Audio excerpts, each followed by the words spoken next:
2024 ఎన్నికలు జరిగే నాటికి మందనేది లేకుండా చేసిన తర్వాత ఓట్లు అడుగుతానని చెప్పి ప్రతి అక్కకు చెల్లమ్మకు నేను మాటిస్తా ఉన్నా. పూర్తిగా మద్యాన్ని నిషేధిస్తాం అని చెప్పి గట్టిగా కూడా చెప్తా ఉన్నా.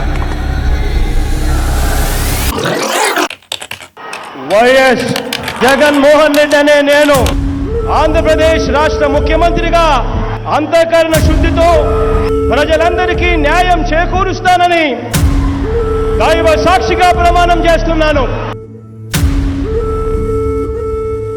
ఏపీలో నేటి నుంచి కొత్త మద్యం పాలసీ అందుబాటులోకి వస్తోంది. ఇకపై ప్రభుత్వమే మద్యం దుకాణాలను నడపనుంది. Inputs were picking up. Andhra Pradesh government has also now decided to increase alcohol prices by 50%. అత్యధికంగా మద్యం ధరల్ని షాక్ కొట్టేలా నిర్ణయించి మద్యాన్ని నియంత్రిస్తూ